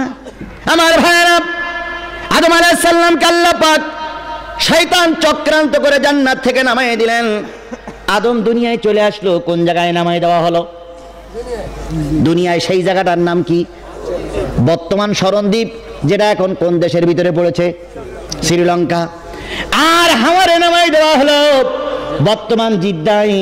ওই জিদ্দায় নামাই দেওয়া হলো। দুইজন কাঁদতে শুরু করলেন। কত বছর কেঁদেছিলেন বিভিন্ন মতানৈক্য আছে, 350-400 বছর। এগুলো হাদিস কোরআনে পাওয়া যায় না, কিন্তু কেসা কাহিনীতে পাওয়া যায়।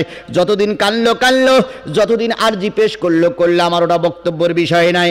আল্লাহ পাক একদিন তাদের দোয়া কবুল করলেন। কি বলে দোয়া করেছিলেন? হে আমার রব, আমি আমার নফসের উপরে জুলুম করেছি, রব্বানা যালামনা আনফুসানা ওয়া ইল্লাম তাগফির লানা ওয়া তারহামনা লানাকুনান্না মিনাল খাসিরিন।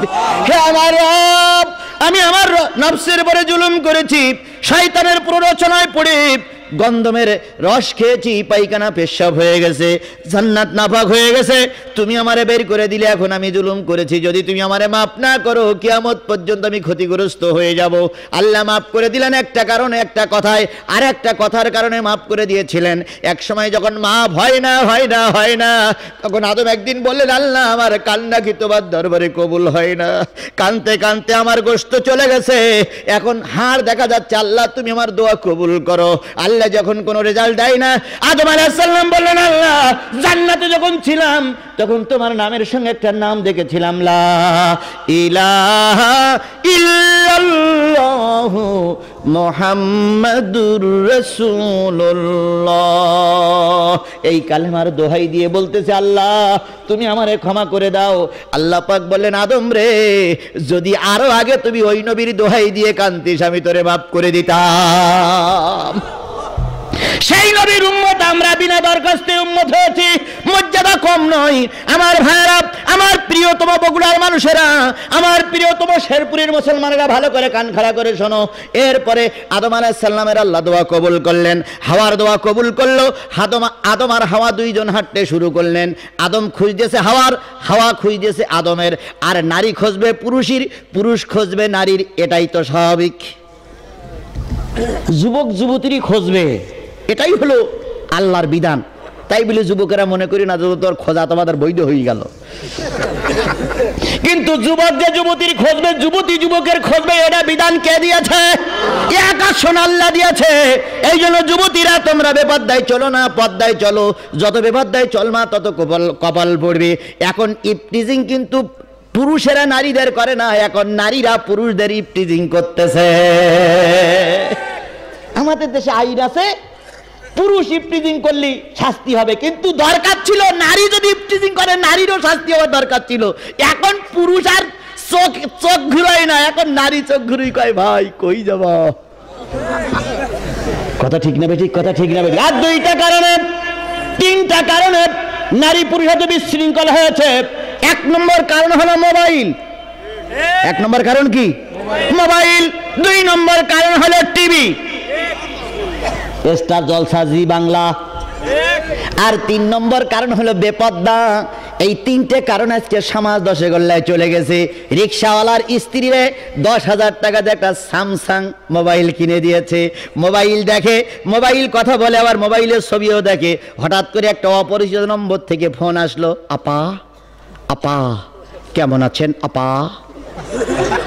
আপা কয়, আপনারা তো চিনলাম না দুলা ভাই। চেনেন না? আমি শেরপুরের মিষ্টির দোকানে থাকি আপা। আবার সঙ্গে দুলাভাইয়ের সঙ্গে সংযোগ হতে শুরু করলো। একদিন, 2 দিন যায়, 1 মাস, 2 দিন যায়। কিছুদিন পরে শোনা গেল, মর্জিনা রে মর্জিনা, ওরে আমার মর্জিনা, মর্জিনা রাতের অন্ধকারে চলে গেছে। রাতের অন্ধকারে কোথায় গেছে কেউ জানে না। ভ্যানাওয়ালা ফজরের নামাজে যেয়ে হুজুরির হাত ধরে কাঁদতেছে, হুজুর সকিনার বা চলিয়া গিয়াছে। হুজুর কই গেল কেন? কই হুজুর মোবাইল। কথা ঠিক না বেঠিক? কথা ঠিক না বেঠিক? মোবাইলে যেমন উপকার হয়, মোবাইলে তেমন ক্ষতিও হয়। মোবাইল যেমন ভালো জিনিস, বর্তমান যুগের আশ্চর্য জিনিসের ভিতরে মোবাইল একটা। মোবাইল যদি ভালো জায়গায় ব্যবহার না করো, মোবাইলে তোমার ক্ষতি করবে, একদিন তোমার কপাল পড়বে। আবার দেখা যায় শুধু নারী না, পুরুষেরা অনেক সময় 4জন 5জন ছেলে মেয়ে রেখে আর একজনের হাত ধরে চলে যায়। এর একমাত্র কারণ হলো বেপর্দা। যদি সমাজে পর্দা প্রথা চালু থাকতো, এই অরাজকতা আমাদের সমাজে থাকতো না। আর এই যে স্টার জলসা, জি বাংলা, ভারতের চ্যানেলগুলো আমাদের সমাজে এমন করে গ্রাস করেছে, এই চ্যানেলগুলোর জ্বালায় আমাদের সমাজটা ধ্বংস হয়ে যাচ্ছে। আজকে বিভিন্ন দেশের চ্যানেল আমাদের দেশে বন্ধ হয়ে গেছে। আমাদের যারা আল্লাহ পাক যাদের পাওয়ার দিয়েছে, তারা যদি অন্তত ভারতের এই চ্যানেলগুলো বন্ধ করে দিত, আমাদের দেশের উপকার হতো। কথা ঠিক না বেঠিক? কথা ঠিক না বেঠিক? এখানে আওয়ামী লীগ, বিএনপি, জাতীয় পার্টি, জামাত ইসলাম, শাসনতন্ত্র, তাবলীগের কোনো ব্যাপার নয়। এই স্টার জলসা, জি বাংলা, বাংলার মুসলমানদের ক্ষতি করছে। এই জন্য আমরা সকলে দাবি করছি, অন্তত এই ন্যাংটা চ্যানেলগুলো বন্ধ করে দেওয়া হোক। আমাদের সঙ্গে কি আপনারা একমত? পুলিশ ভাইরা আছে, তারপরে গোয়েন্দা বিভাগের লোক আছে, এরপরে সাংবাদিক ভাইরা আছে। সবাই দেখুক যে ভারতের ন্যাংটা চ্যানেল আমরা দেখতে চাই না। কারা কারা একমত হাত উঁচু করে আল্লাহরে দেখা। মাশাআল্লাহ, মাশাআল্লাহ, মাশাআল্লাহ, আল্লাহ কবুল করুক। কারণ যেগুলো ক্ষতি হয় সেগুলো আমাদের প্রয়োজন, সেগুলো আমাদের প্রয়োজন। আল্লাহ কবুল করুক, সকলে বলুন আমিন। আমার ভাইয়েরা, কষ্ট পাচ্ছেন আপনারা? আজকে একটু ব্যতিক্রম ধর্মী আলোচনা হচ্ছে, ঠিক কিনা? ব্যতিক্রম ধর্মী আলোচনা দরকার, এখন সমাজ সংস্কার করা দরকার। আমার ভাইয়েরা, আদম আলাইহিস সালাম আর হাওয়া বিবি দুইজন হাঁটতে শুরু করলেন। হাঁটতে হাঁটতে এক সময় জানি দুইজন এক জায়গায় হয়ে গেল। যখন এক জায়গায় হয়ে গেল, তখন সেই সময়টা ছিল শবে সাদেক। কোন সময়? শবে সাদেক। আফসাফসা আলো, ওই আলোর ভিতরে দেখতেছে আদম দেখতেছে কে যেন হেঁটে আসতেছে, আর হাওয়া দেখতেছে কে যেন ঘুরে ঘুরে বেড়াচ্ছে। হাওয়া বলতেছে, আল্লাহ যদি ওই লোকটি আমার আদম হয়, যে ঘুরে ঘুরে বেড়াচ্ছে ওই লোকটি যদি আমার আদম হয়, আমি আদমকে পাওয়ার সাথে সাথে 2 রাকাত নামাজ পড়বো। আর আদম বলতেছে, আল্লাহ যে লোকটি পানির মধ্যে ভেসে আসতেছে ওই লোকটা যদি আমার হাওয়া হয়, মৃত্যু হোক আর জীবিত হোক, ওর পাওয়ার সাথে সাথে আমি 2 রাকাত নামাজ পড়বো। এরপরে দুইজন এক জায়গায় হয়ে গেল। এক জায়গায় হয়ে গেছিল যেই জায়গাটা, সেই জায়গাটার নাম হচ্ছে আরাফাতের ময়দান। আরাফাতের ময়দানে যেখানে বসে দুইজন গল্প করেছিল সেই জায়গাটার নাম হচ্ছে, সেই জায়গাটার নাম হচ্ছে একটা পাথর, একটা বড় একটা খাম্বা আছে, পাহাড়ের পরে খাম্বা আছে, ওই পাহাড়টার নাম কি? হ্যাঁ, জাবালে রহমত। ইয়েস, জাবালে রহমত। এই জাবালে রহমতের এই খুঁটির তলায় বসে দুইজন এক জায়গায় হয়ে গেল। এক জায়গায় হয়ে যখন আকাশ শোনে, যখন একজন আর একজনের পরে হাত তুলবে, তখন আল্লাহ বললেন 2 রাকাত নামাজ পড়, 2 রাকাত নামাজ পড়ে শুকরিয়া আদায় কর। আদম আর হাওয়া ওই জায়গায় ওই পানিতে উজু করে 2 রাকাত নামাজ পড়েছিলেন। তখন শবে সাদেকের সময় ওই 2 রাকাত নামাজ আল্লাহ পাক উম্মতি মুহাম্মাদের জন্য ফরজ করে দিয়েছে। আর আল্লাহ নবী বলে দিয়েছে, এই 2 রাকাত কোনো নারী পুরুষ যদি ঠিক মতন আদায় করে, আল্লাহ নবী বলেন ওরা আদম আর হাওয়ার সঙ্গে আল্লাহর জান্নাতে থাকবে। রাসূল বললেন, আর ওয়াইতুম লাওয়ান্না নাহার বিবাবিন ইয়াগতাসিলু ফিহি কুল্লা ইয়াউমিন খামস। যদি তোমাদের বাড়ির সামনে একটা প্রবাহমান নদী চলে যায়, আর ওই নদীতে যদি কেউ 5 বার গোসল করে, তার গায়ে কি কোনো ময়লা থাকতে পারে? ভাই উঠতেছেন কেন? বসেন, 1 নম্বর সেটি তাড়াতাড়ি আসেন, দোয়া হবে। সাহাবীরা বললেন, না, থাকতে পারে না। নবী বললেন, যদি কোনো ব্যক্তি 5 ওয়াক্ত নামাজ আদায় করে, গুনাহ নামক কোনো ময়লা তার গায়ে থাকতে পারে না। সুতরাং জাতির কাছে দাবি করে গেলাম যতদিন বেঁচে আছি কি 5 ওয়াক্ত নামাজ কাজা করা যাবে না। 1। 2 নম্বর, জোহরের নামাজ পড়েছিলেন হযরত ইব্রাহিম খলিলুল্লাহ। ইব্রাহিম হলো জাতির আব্বা। ইব্রাহিম কি? মিল্লাতা আবিকুম ইব্রাহিম হুয়া সাম্মাকুমুল মুসলিমিন। মুসলমান মিল্লাতের পিতা হলো ইব্রাহিম আলাইহিস সালাম। হাদিস কোরআন ঘুটে জানা যায় আব্বা হয় 3 জন। আব্বা হয় কয়জন? 1 জন হলো গোটা মানব জাতির আব্বা, নাম কি? আদম। 2 নম্বর মুসলিম জাতির পিতা, নাম কি? ইব্রাহিম। আর 3 নম্বর যে পিতা তোমারে জন্ম দিয়েছে, এই 3 পিতা হাদিস কোরআন অনুসারে জানা যায়। সুতরাং এই 3 পিতার অনুসরণ করে চলো। তাহলে মুসলিম মিল্লাতের পিতার নাম কি? জোরে বলেন, মুসলিম মিল্লাতের পিতার নাম কি? ইব্রাহিম খলিলুল্লাহ। জোহরের নামাজ পড়েছিলেন হযরত ইব্রাহিম খলিলুল্লাহ। 1 নম্বর বিপদ থেকে বেঁচেছিলেন। ইব্রাহিম খলিলুল্লাহরে আগুনে ফেলানো হলো। ইব্রাহিম খলিলুল্লাহরে কোন জায়গায় ফেলানো হলো? আগুনে ফেলানো হলো। ইব্রাহিমের দোষ কি? ইব্রাহিম জয়ী ফাঁকি দিয়েছিল?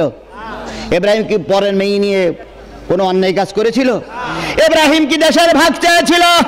ইব্রাহিম কি বলেছিল? লা ইলাহা ইল্লাল্লাহু ইব্রাহিম খলিলুল্লাহ। ইব্রাহিম তোমার নবী ছিল, নমরুদে আগুনে ফেললো। ইব্রাহিম তোমার নবী ছিল, নমরুদে আগুনে ফেললো। আগুন হইল ফুল বাগিচা, নবীর পশম কেন জ্বলে না? আগুন হইল ফুল বাগিচা, নবীর পশম কেন জ্বলে না? মাওলা তোমার লীলা খেলা কেউ বোঝে না। আল্লাহ তোমার লীলা খেলা কেউ বোঝে কাউকে রাখো গাছতলাতে মাওলা, কাউকে রাখো বালাখানায়। কাউকে রাখো গাছতলাতে মাবুদ, কাউকে রাখো বালাখানায়। মাওলা তোমার লীলা খেলা কেউ বোঝে मूसा তোমার নবী ছিল তুর পাহাড়ে সওয়াল করলো খোদার নূরে পাহাড় জল নবী मूसा কেন জানে না খোদার নূরে পাহাড় জল নবী मूसा কেন জানে না মাওলা তোমার লীলা খেলা কেউ বোঝে না আল্লাহ তোমার নীলা খেলা কেউ বোঝে কেউ এই ইব্রাহিম খলিলুল্লাহ আল্লাহর দাওয়াত দেওয়ার কারণে নমরুদেরা তার কোন জায়গায় ফেলালো আগুনের ভিতরে ফেলালো ভালো করে শোনো তোমার আব্বা যদি ইব্রাহিম খলিলুল্লাহ হয় এটা যদি মেনে নিয়ে থাকো কালেমার দাওয়াত দেওয়ার কারণে তোমার বাবা আগুনে পুড়েছে তুমি যদি ইব্রাহিমের সন্তান হয়ে থাকো কালেমার পক্ষে থাকলে তোমারও পরীক্ষা আসবে যদি পরীক্ষা না আসে বুঝতে পারবো তুমি ভালো ছাত্র না আর পরীক্ষা থেকে কোনো ভালো ছাত্র মন খারাপ করে না ভালো ছাত্র যারা পরীক্ষায় ভালো রেজাল্ট নিয়ে পাশ করে তারাই হলো ভালো ছাত্র যারা পরীক্ষায় ফেল করে তারা হলো খারাপ ছাত্র ইব্রাহিম খলিলুল্লাহর আগুনে ফেলানো হলো কতদিন ছিল 40 দিন পরনে কি ছিল না কাপড় নাই পরনে কাপড় নাই জাতির লোকেরা জাতির মানুষেরা তাকে আগুনের ভিতরে ফেলাই দিল ইব্রাহিম খলিলুল্লাহ হাত পা গোটো করে লজ্জাস্থান থেকে আল্লাহর শুকরিয়া আদায় করতেছে ফেরেশতা এসে হাজির হয়ে গেল ইব্রাহিম তুমি আগুনে পড়তেছ আমরা সাহায্য করার জন্য এসেছি ইব্রাহিম খলিলুল্লাহ ঈমানের জোরে উত্তর দিয়ে দিলেন ও ফেরেশতারা তোমাদের সাহায্যের দরকার নাই তোমাদের মালিকরে যেয়ে বলো ইব্রাহিম আগুনে ফুটতেছে যে আল্লাহ পাক ইব্রাহিমকে আগুন থেকে বাঁচাইছিল সেই আল্লাহ এখনো আছে না নাই জোরে বলেন আছে না নাই অনেক দিন বয়স হয়ে গেছে এই জন্য আল্লাহর ক্ষমতা মনে হয় একটু কমে গেছে নাউজুবিল্লাহ আল্লাহ মাফ করুক আল্লাহ যেমনটি ছিল তেমনটি আছে কিয়ামত পর্যন্ত তেমনটি থাকবেন জোরে বলেন ঠিক কিনা আল্লাহ পাক এবার হুকুম করলেন কুল্লা ইয়া নারু কুনি বারদান ওয়া সালামান আলা ইব্রাহিম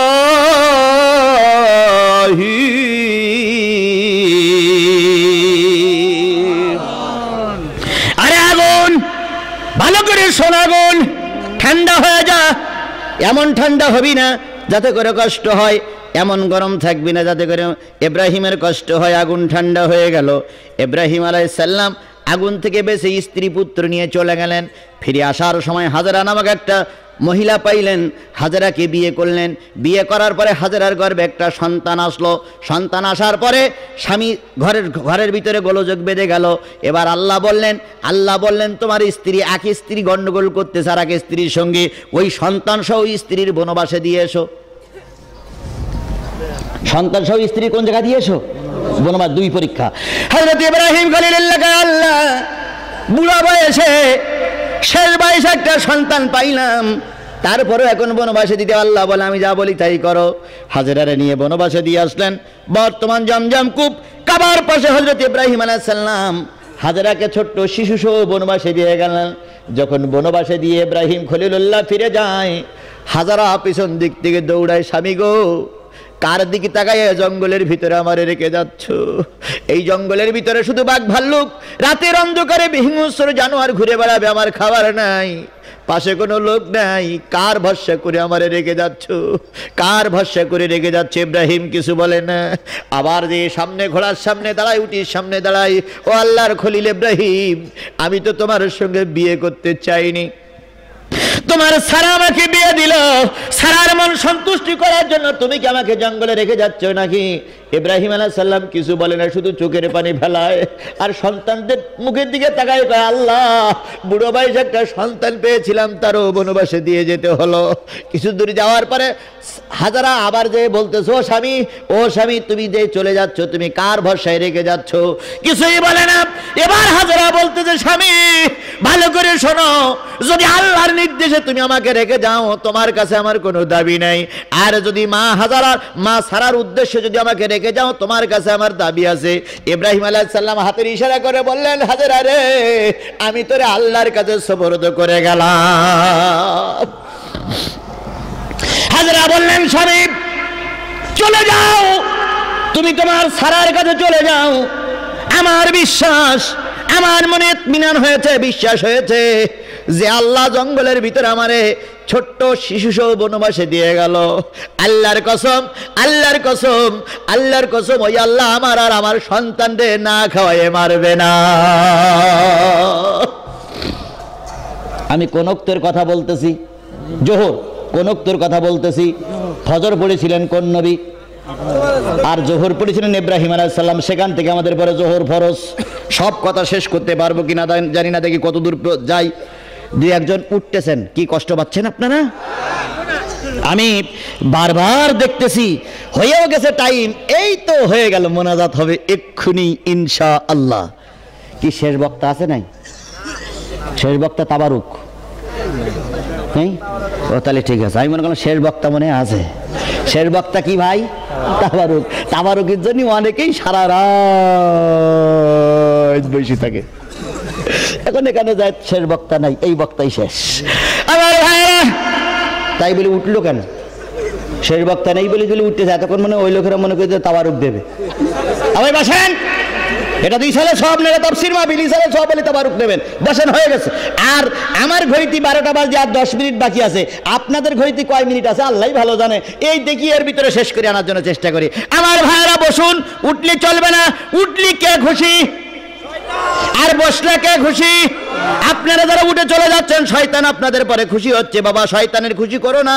আজকে মোসাবের মানুষ, আজকে বড় সৎসাহস নিয়ে কথা বলতেছি, যেহেতু শেরপুর থানার পুলিশিরা আমাদের সঙ্গে আছে। কেউ বিয়াদবি করলে তার কিন্তু ডান্ডা পিটা করে পুলিশের দেওয়া হবে। পুলিশ ভাইরা আছে, সুবহানাল্লাহ। আল্লাহ পাক পুলিশ ভাইদের পরেও রহমত নাজিল করুক। কারণ তারা আজকে কোথায় তাদের ছেলে মেয়ে, কোথায় তাদের বউ বাচ্চা, কোথায় তাদের আত্মীয় স্বজন সব রেখে আমাদেরই খেদমত করে বেড়াচ্ছে। আল্লাহ পাক সব পুলিশ ভাইকে নামাজি বানায় দেখ, সব পুলিশ ভাইকে আল্লাহ পাক ইমানদার বানায় দেখ, সব পুলিশ ভাইদেরকে আল্লাহ পাক 100 দেশ প্রেমিক বানায় দেখ। আমিন।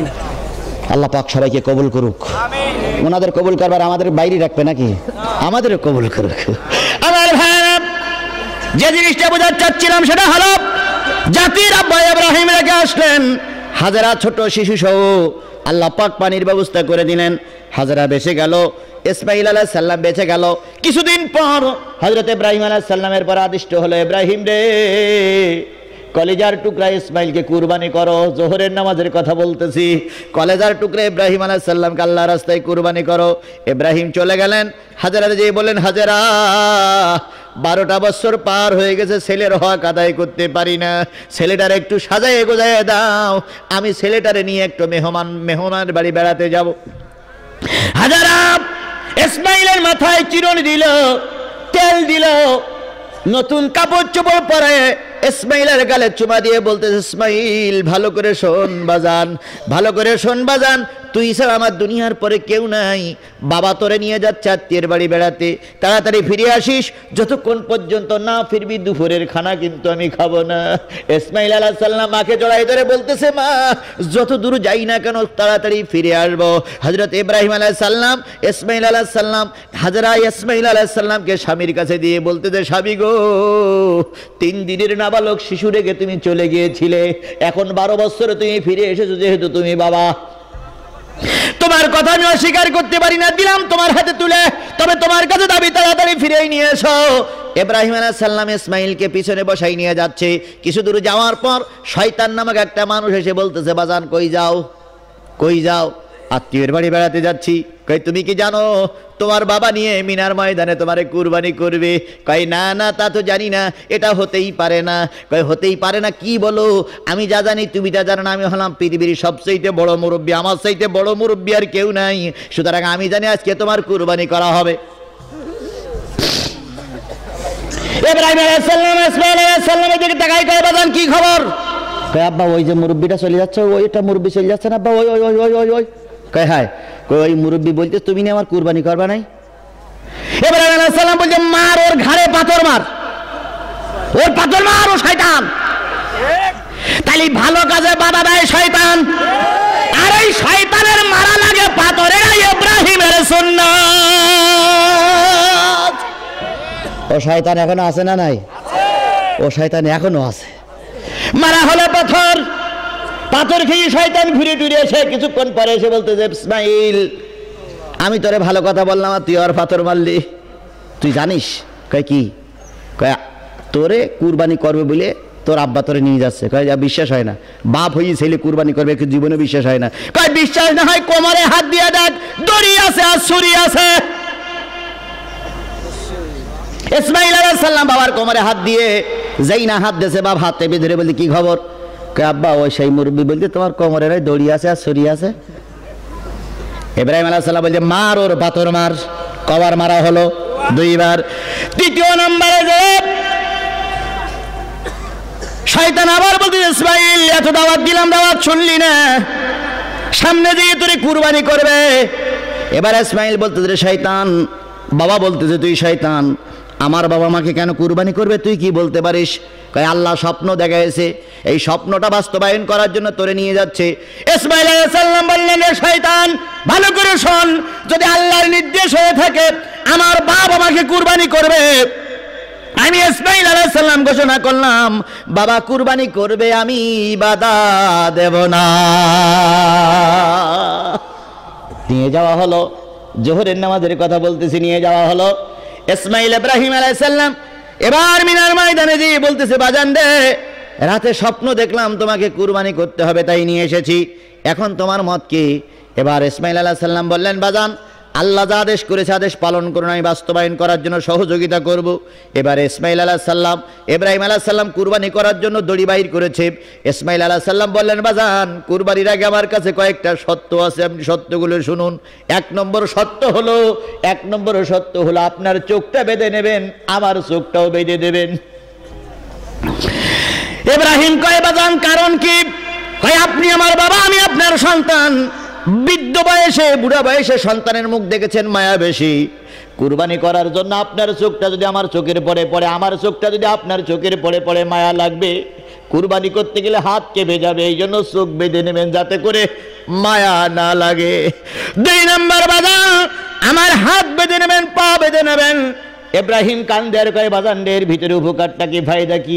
ফায়দা হলো আমার যখন কুরবানি করবেন মৃত্যুর যন্ত্রণা যখন ছটপট করব, হাত নাড়া দেবো, পা নাড়া দেবো, যদি অগত্য বসতে অজানা বসতে যদি আমার পা আপনার গায়ে লাগে, আমার হাত আপনার গায়ে লাগে, আপনি আল্লাহর খলিল, বেয়াদবি হয়ে যাবে, এই জন্য হাত আর পা বেঁধে নেন।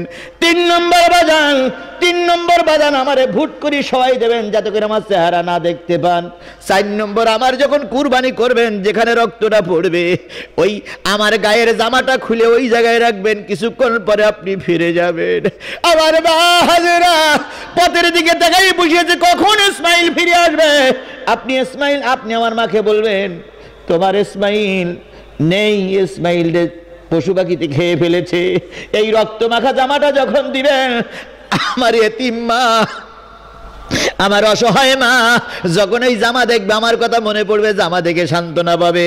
জাতির আব্বা ইব্রাহিম 2 চোখের পানি ফেলাই কান্দে আর কয় আল্লাহ আর কত পরীক্ষা তুমি আমাকে নিতে চাও, যত পরীক্ষা নাও আমি যেন ফেল না করি। আজকে ইব্রাহিমের সন্তানরা আমারও দোয়া করতেছে আল্লাহ যত পরীক্ষা নাও দুঃখ নাই, কিন্তু পরীক্ষায় যেন আমাদের ফেল করায়ও না। ইব্রাহিম আলাইহিস সালাম যথারীতি কাজ শুরু করলেন, কুরবানি হলো না, শেষ পর্যন্ত দুম্বা কুরবানি হয়ে গেল। দুম্বা কুরবানি করার পর আল্লাহ পাক বললেন ইব্রাহিম তুমি তোমার স্বপ্নকে সত্যে পরিণত করে দেখাচ্ছ। বৈশাখ মাসের প্রচণ্ড রোদে জমজমের পানি দিয়ে 2 বাপ বেটা এবার উজু করে ওই জায়গায় দাঁড়ায় 2 করে 4 রাকাত নামাজ আদায় করেছিলেন। আল্লাহ রাব্বুল আলামিন বললেন নবী গো ওই 4 রাকাত নামাজ উম্মতি মুহাম্মাদি আপনার জন্য ফরজ করে দিলাম। এই 4 রাকাত নামাজ যারা ঠিকমতো আদায় করবে জাতির আব্বা ইব্রাহিম যে জান্নাতে যাবে সেই জান্নাতে আপনার উম্মতদেরকে ঢুকায়ে দেওয়া হবে। তাহলে জোহরের নামাজ পড়েছিলেন আদম আর হাওয়া, আমরাও সেই জোহরের নামাজ পড়লেন ইব্রাহিম খলিলুল্লাহ। আমরা যদি সেই নামাজ পড়ি ইব্রাহিম খলিলুল্লাহর সঙ্গে জান্নাতে যাওয়া যাবে। আসুন আমরা সেই নামাজের পাবন্দি করার জন্য চেষ্টা করি। ও কুরআন আল ফাজরি ইন্না কুরআন আল ফাজরি কানা মাশহুদা ওয়া মিনাল লাইলি ফাতাহাজ্জাদ বিহি নাফিলাতাল লাক। আজকের থেকে তাহাজ্জুদ নামাজ আপনার জন্য নফল করে দিলাম, বাকি 5 ওয়াক্ত নামাজ ফরজ করে দিলাম। এই তাহাজ্জুদের নামাজ যদি আপনি পড়েন আপনাকে মাকামে মাহমুদ দান করা হবে। তাহাজ্জুদের নামাজ যারা পড়বে দুনিয়ায় তারা সম্মানিত হবে, আখিরাতেও তারা মর্যাদার অধিকারী হবে। সুতরাং আপনি 5 ওয়াক্ত নামাজ পড়ুন। এবার আপনি মক্কা থেকে হিজরত করে মদিনায় যখন যাবেন তখন দোয়া করেন, কুর রব্বি আদখিলনি মুদখালা সিদকিন, হায় আল্লাহ সত্যের সহকারে মক্কা থেকে আমাকে বাইর করো, সত্য সহকারে মদিনায় আমাকে প্রবেশ করো। আর আল্লাহ তোমার কাছে দোয়া করছি, আখরিজনি মুখরাজা সিদকিন ওয়াজআলনি মিন লাদুনকা সুলতানান নাসিরা। আর তোমার কাছে দোয়া করতেছি, আল্লাহ এই নামাজ যদি সমাজে বাস্তবায়ন করতে হয় আমাকে তুমি রাষ্ট্রের প্রেসিডেন্ট বানায়া দাও। আল্লাহ পাকের কাছে দোয়া করেছিলেন, আল্লাহ নবীর দোয়া কবুল করেছিল না করিনি? তাই তো নবী মদিনার প্রেসিডেন্ট হয়ে গেলেন, নামাজ 5 ওয়াক্ত কায়েম হয়ে গেল। ও মুসলমানেরা, যেহেতু নির্ধারিত সময় আমার শেষের দিকে, সকলের কাছে দাবি করতেছি, যাওয়ার আগে সকলের কাছে অনুরোধ করে গেলাম, নারী হন আর পুরুষ হন, যত লোক আজকে আলোচনা শুনলেন, আজকের মাহফিল থেকে আমরা ওয়াদা করতে পারি যে ইচ্ছা করে জীবনে আর 1 ওয়াক্ত নামাজ কাজা করব, ইচ্ছা করে 1 ওয়াক্ত নামাজ কাজা করব। এই নিয়তের পরে যদি আপনি টিকে থাকতে পারেন, মৃত্যুর পরপরই আল্লাহ পাক আপনার জান্নাতের মেহমান বানায়া দেবেন। তাহলে ফজরের নামাজ পড়েছিলেন কোন নবী? আদম আলাইহিস সালাম, হাওয়া আলাইহিস সালাম। জোহরের নামাজ পড়েছিলেন কোন নবী? ইব্রাহিম খলিলুল্লাহ। আসরের নামাজ পড়েছিলেন হযরত ইউনূস বিন মাদ্দা, মাছের পেটের থেকে বাইরে হয়েছিল। আসরের নামাজের সময় তিনি দেখতে যে সূর্য ডুবে যাওয়ার মতন অবস্থা হয়েছে, নদীর পানি দিয়ে উজু করে ওই জায়গায় 4 রাকাত নামাজ আদায় করেছিলেন। আল্লাহ পাক বললেন, নবী গো, এই 4 রাকাত নামাজ আপনার উম্মতের জন্য আসরের ফরজ নামাজ বানায় দিলাম। যেই ব্যক্তি আসরের ফরজ নামাজ ঠিক মতন আদায় করবে, আমি আল্লাহ পাক পুরস্কার স্বরূপ বলে দিলাম, ওরা ইউনূস নবীর সঙ্গে জান্নাতে যাবে। মাগরিবের নামাজ আদায় করেছিল হযরত ঈসা রুহুল্লাহর সঙ্গে জান্নাতে যাবে যারা মাগরিবের নামাজ আদায় করবে। এশার নামাজ আদায় করেছিলেন হযরত মুসা কালিমুল্লাহ। আল্লাহ পাকের রাসূল বললেন, যারা এশার নামাজ আদায় করবে তারাই মুসার সঙ্গে জান্নাতে যাবে। এই 5টা নবীর যে মর্যাদা, 5 ওয়াক্ত নামাজ যারা পড়বে আল্লাহ পাক তাদের সেই মর্যাদা দিয়ে জান্নাতের মেহমান বানায়া দেবে। আসুন এই বিশাল কাফেলা নিয়ে আমরা আল্লাহর কাছে দোয়া করি, আল্লাহ যেন আমাদের মৃত্যুর আগ পর্যন্ত 5 ওয়াক্ত নামাজের পাবন্দী হয়ে চলার তৌফিক দান করেন। সকলে বলুন আমিন, আরো জোরে আমিন। বেঁচে থাকলে আবার দেখা হবে, কথা হবে। বেঁচে না থাকলে আজকের দেখাই শেষ দেখা। ওয়া আখিরু দাওয়ানা আনিল হামদুলিল্লাহি রাব্বিল আলামিন। আসসালামু আলাইকুম ওয়া রাহমাতুল্লাহি ওয়া বারাকাতুহু। আস্তাগফিরুল্লাহ, সবাই বলেন আস্তাগফিরুল্লাহ রব্বি মিন কুল্লি জামবে ওয়া আতুবু ইলাইহি লা হাওলা ওয়া লা কুওয়াতা ইল্লা বিল্লাহিল আলিয়্যিল আযীম। ভাই মাঠের ঈদগাহ মাঠের ইমাম, ঈদগাহ মাঠের ইমাম সাহেব উনি 500 টাকা দিয়েছেন। আর যদি কেউ দিতে পারেন, আর কেউ কিছু বলবেন? কারোর কোনো কথা আছে? কোনো কথা নেই ভাই, এসব পরে দেখবেন। আল্লাহুম্মা আমিন। রব্বানা যালামনা আনফুসানা ওয়া ইল্লাম তাগফির লানা ওয়া তারহামনা লানাকুনান্না মিনাল খাসিরিন। রব্বানা লা তুযিগ কুলুবানা বা'দা ইয হাদাইতানা ওয়া হাব লানা মিন লাদুনকা রাহমাতান ইন্নাকা আনতাল ওয়াহ্হাব। মহিয়ান গরিয়ান সর্বশক্তিমান দাতা দয়ালু মেহেরবান খোদা, আল্লাহ তাআলা তুমি তোমার কুদরতি নয়ন আমাদের দিকে তাকায় দেখো। তাতরা পশ্চিম পাড়া জামে মসজিদের উদ্যোগে আজকের এই বিশাল তাফসিরুল কোরআন মাহফিল, হাজার হাজার মুসলমান ঘর বাড়ি ছেড়ে কোরআন শুনতে এসেছে। আল্লাহ, আমি গুনাহগার, আমার সঙ্গে অত্র থানার পুলিশ ভাইয়েরা রয়েছে, অত্র থানার যারা বিশিষ্ট সাংবাদিক তারা আমাদের সঙ্গে আছে, তাহাজ্জুদ গুজারি মানুষ আছে, হজ্জুল হারামাইন আছে, হাজার হাজার আলেম ওলামা আমাদের সঙ্গে হাত তুলেছে। আল্লাহ, একটা হাত যদি তোমার কাছে মঞ্জুর হয়ে থাকে মাওলা, মেহেরবানি করে তুমি আমাদের সকলের জীবনের ত্রুটিগুলো মাফ করে দাও। এই মাহফিলের ইন্তজাম যারা করলো, শোনার জন্য যারা আসলো, বলার জন্য যারা এসেছিল, আর এই মাহফিলের অনুমতি নেওয়ার জন্য যারা সার্বিক সহযোগিতা করেছে, মাহফিলে এসে যারা টাকা দিল, পয়সা দিল, সময় দিল, শ্রম দিল, অর্থ দিল, মেধা দিল, আল্লাহ কিয়ামতের দিন এই মাহফিল আমাদের সকলের নাজাতের ওসিলা বানায় দিও।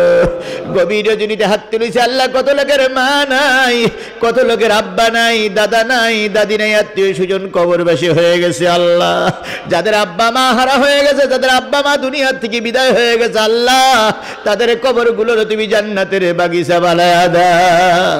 আয় আল্লাহ, যাদের মা বাবা এখনো দুনিয়ায় বেঁচে আছে, এমন খেদমত করাও যাতে করে মরার সময় তারা আমাদের পরে সন্তুষ্ট হয়ে মরে যেতে পারে। আল্লাহ, মেহেরবানি করে এমন সন্তান তুমি আমাদের বানাও যাতে করে আমাদের বাপ মা আমাদের পরে খুশি থাকতে পারে। আয় আল্লাহ, রাত 12টা বেজে গেছে, শীতের রাত, তোমার পাগলেরা পেশাব পায়খানা লাগলো, ময়দান ছেড়ে দেইনি। আল্লাহ, অনেক মাহফিলে দেখা যায় 10,000 নিয়ে শুরু করে, সেটা 2,000 থাকে না। আর আমি শুরু করেছিলাম 8,000, এখন 10,000 মানুষ তোমার পাগলেরা দোয়া করতেছি। মেহেরবানি করে এই মোনাজাত আমাদের কবুল এবং মঞ্জুর করে নাও। যে যে আশা নিয়ে হাত তুলেছে গভীর রজনীতে, আল্লাহ মেহেরবানি করে সকলের দোয়াগুলো তুমি কবুল এবং মঞ্জুর করো। আল্লাহ তাআলা, আমাদের এই ছোট্ট দেশটারে তুমি কবুল করে নাও। সকল প্রকার হানাহানি, মারামারি, আল্লাহ অরাজকতার হাত থেকে দেশটারে তুমি হেফাজত করো। দেশের মানুষগুলো সবাই মিলেমিশে থাকতে পারে এমন একটা পরিবেশ তুমি তৈরি করে দাও। দেশ রক্ষা করার জন্য যাদেরকে দায়িত্ব দিয়েছো আল্লাহ, যেভাবে দায়িত্ব পালন করলে আখিরাতে মুক্তি পায়, যেভাবে দায়িত্ব পালন করলে 17 কোটি মানুষ আল্লাহ শান্তিতে থাকতে পারে, এমন ভাবে দায়িত্ব পালন করার তৌফিক দিয়ে দাও। রব্বুল ইজ্জাত ওয়াল জালাল, গভীর রজনীতে হাত তুলেছে আল্লাহ, চারিপাশে অমুসলিম দিয়ে ঘেরা, মুসলমান 17 কোটি মুসলমান যদি মারামারি হাঙ্গামায় লিপ্ত হয়, আমাদের সাহায্য করার মতন কেউ হবে না। মেহেরবানি করে আমাদের মহব্বত তুমি অটুট করে দাও, আমাদেরকে তুমি হেফাজত করো, দেশের মানুষদেরকে আল্লাহ তুমি হেফাজত করো। আয় আল্লাহ, আয় আল্লাহ, মসজিদের জন্য আমরা টাকা দিয়েছি, মসজিদ যেদিন জান্নাতে যাবে আল্লাহ তুমি আমাদের সবাইকে একসঙ্গে মসজিদে চড়ে জান্নাতে যাওয়ার সুযোগ করে দিও। রব্বুল আলামিন, আমাদের টাকায় মসজিদের সব কাজ সম্পূর্ণ হবে না তুমি গায়েব থেকে রহমত না নাজিল করলে।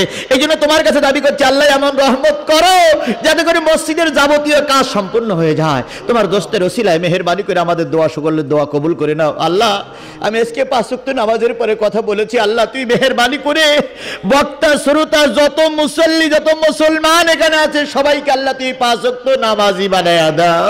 আল্লাহ, নারী পুরুষদেরকে সবাইকে নামাজি বানায়া দাও। তোমার দোস্তের ওসিলা আল্লাহ আমাদের সকলের দোয়া কবুল করে নাও। সুবহানা রাব্বিকা রাব্বিল ইজ্জাতি আম্মা ইয়াসিফুন ওয়া সালামুন আলাল মুরসালিন ওয়ালহামদুলিল্লাহি রাব্বিল আলামিন ওয়াজআল আখিরা কালামিনা ইনদাল মাউতি লা ইলাহা ইল্লাল্লাহু মুহাম্মাদুর রাসূলুল্লাহ।